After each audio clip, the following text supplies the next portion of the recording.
दोस्तों स्वागत है आपका आज की हमारी इस वीडियो में। दोस्तों आप इसरो के बारे में तो जानते ही हैं, ये हमारे देश की एक स्पेस रिसर्च एजेंसी है। हमारे देश के जो भी रॉकेट्स बनाए गए हैं वो इसी कंपनी ने बनाए हैं। ये हमारे देश की शान है। इस कंपनी ने वो कारनामे कर दिखाए हैं जिसको देखकर पूरी दुनिया हैरान है, और वो भी बहुत कम दाम पर।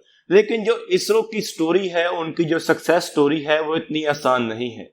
उन्होंने बहुत मुश्किलें झेली हैं और ऐसे काम कर दिखाए हैं जिसने पूरी दुनिया को हैरान किया है। ऐसा ही काम उन्होंने तब कर दिखाया जब उन्होंने क्रायोजेनिक रॉकेट इंजन को बना लिया। क्रायोजेनिक रॉकेट इंजन एक ऐसी टेक्नोलॉजी है जो कि स्पेस लॉन्चेस में बहुत काम आती है। जो बड़े स्तर पर स्पेस लॉन्चेस किए जाते हैं उनमें ये रॉकेट टेक्नोलॉजी काफी काम आती है, लेकिन कोई भी देश ये टेक्नोलॉजी हमें देने के लिए तैयार नहीं था। अमेरिका ने हमारे ऊपर जो सैंक्शंस लगाए थे उनके कारण ये टेक्नोलॉजी हमें नहीं मिल रही थी।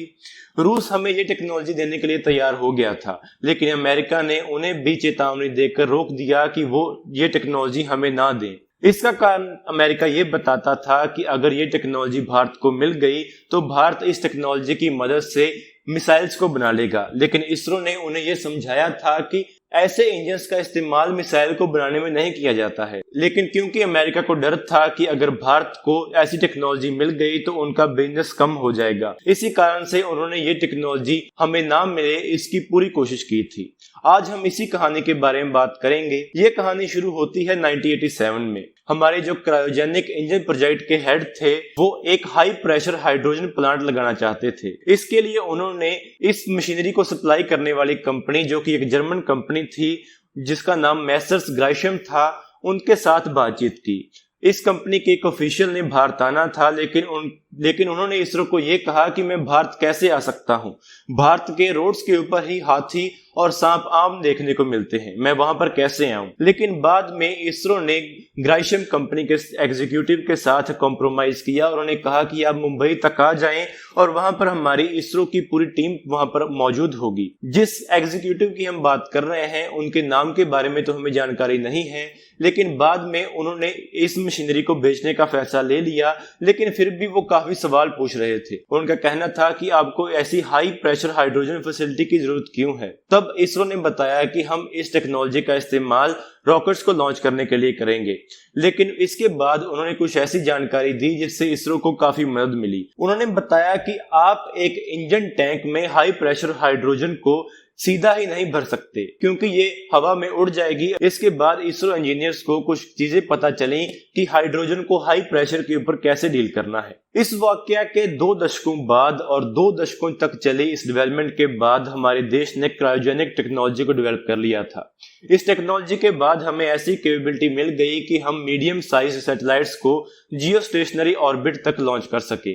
इसके बाद हमारा देश उन गिने चुने 6 देशों के एक्सक्लूसिव क्लब में एंटर हो गया जिनके पास ऐसी टेक्नोलॉजी थी। जब 1984 में इस इंजन टेक्नोलॉजी के ऊपर काम शुरू किया गया तो तब इस इंजन प्रोग्राम के हेड को क्रायोजेनिक इंजन के बारे में पता ही नहीं था। उन्हें यह नहीं पता था कि कैसे लिक्विड ऑक्सीजन या लिक्विड हाइड्रोजन के साथ काम किया जाता है और इसे कैसे इंजन के साथ इस्तेमाल किया जाता है। लेकिन उन्होंने ये सब काफी जल्दी सीख लिया और 1988 में ही एक 1 टन के प्रोटोटाइप इंजन को तैयार कर लिया।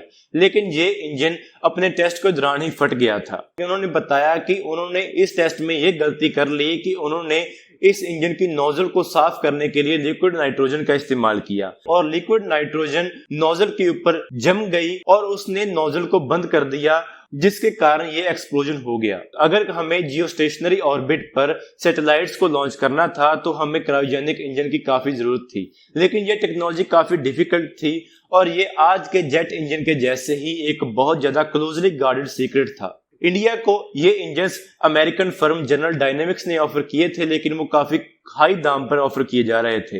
ऐसे ही फ्रेंच ने भी हमें ये टेक्नोलॉजी ऑफर की और ऐसे ही रशिया ने भी ये टेक्नोलॉजी हमें ऑफर की। रशिया तब बहुत बुरे समय से गुजर रहा था और उन्होंने ये इंजन हमें बहुत सस्ते दाम पर ऑफर कर दिए। हमारे देश ने रशिया के साथ 1991 में 2 इंजन्स के लिए और इसकी टेक्नोलॉजी के लिए एक डील साइन की थी। सभी कुछ बहुत अच्छा चल रहा था, लेकिन बहुत जल्द अमेरिका ने रशियंस को ये दबाव डालना शुरू कर दिया कि वो इस डील को खत्म कर दें। उनका कहना था कि ये इंजन्स न्यूक्लियर मिसाइल्स को डेवलप करने में इस्तेमाल किए जाएंगे, लेकिन इसरो को ये इंजन्स चाहिए थे और इसकी टेक्नोलॉजी भी चाहिए थी। हमारे इसरो के चीफ ने अमेरिका के साथ बातचीत करनी शुरू की। उनका कहना था कि क्रायोजेनिक इंजन्स को मिसाइल में इस्तेमाल नहीं किया जा सकता है, लेकिन अमेरिका के बहुत ज्यादा स्ट्रॉन्ग कमर्शियल इंटरेस्ट थे, जिसके कारण उन्होंने भारत को टेक्नोलॉजी देने से मना कर दिया।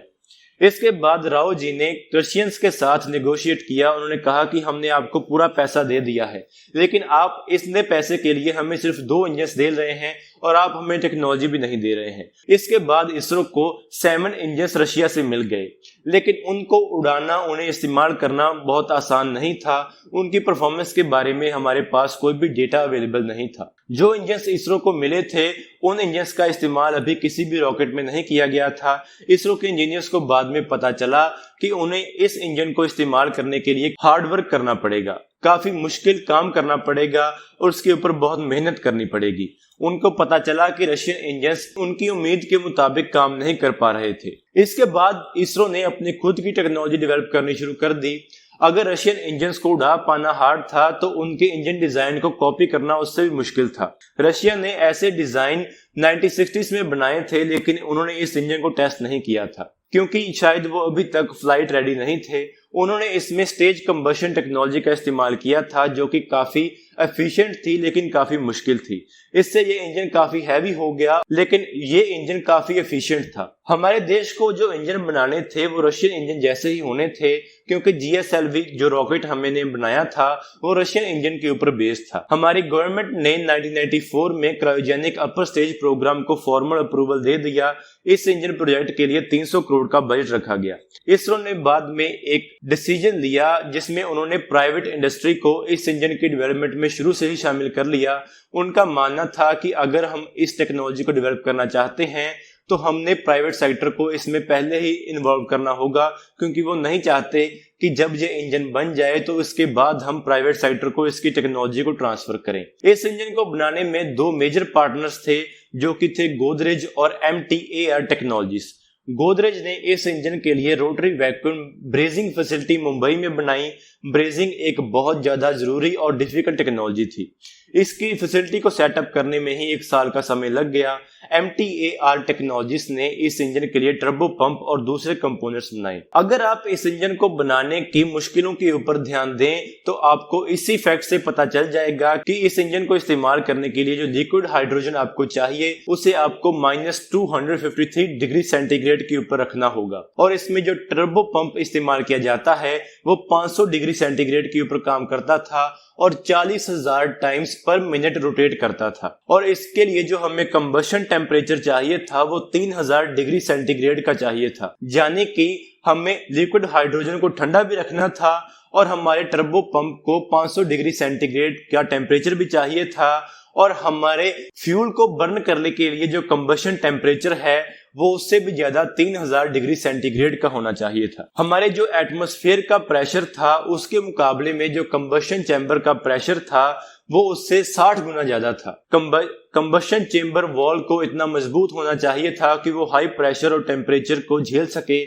और इसमें ऐसा मटेरियल होना चाहिए था जो कि 3000 डिग्री सेंटीग्रेड का सामना कर सके। और क्योंकि ऐसा कोई भी मटेरियल अवेलेबल नहीं था तो कंबशन चेंबर की वॉल को हमेशा ठंडा रखना पड़ता था। सन 2000 में इसरो ने अपना पहला 7.5 टन का इंजन बनाया, जो कि टेस्टिंग के दौरान ही फट गया था। उसका जो हाइड्रोजन वाल्व था वो पहले ही बंद हो गया था, जिसके कारण वो फट गया। इसरो के प्रोजेक्ट हेड का कहना था कि हर बार जब हम फेल होते तो हम रशियन इंजन को एग्जामिन करने नहीं जाते, बल्कि हम ड्राइंग बोर्ड के ऊपर चले जाते, यानी कि हम अपने इंजन के ऊपर फिर से काम करते। इसके बाद 2002 में हमें अपना पहला सक्सेस मिला। हमारा इंडियनस क्रायोजेनिक इंजन 2003 में पहली बार क्वालिफाई हुआ। इसके बाद हमें इस इंजन को एक GSLV के साथ इंटीग्रेट करने में 4 साल लग गए, लेकिन 2010 में इस इंजन की पहली फ्लाइट फिर से फेल हो गई, क्योंकि उस फ्लाइट के दौरान ये इंजन जलने के 3 सेकंड बाद ही फिर से बंद हो गया। इसके बाद GSLV प्रोजेक्ट को फिर से रिव्यू किया गया।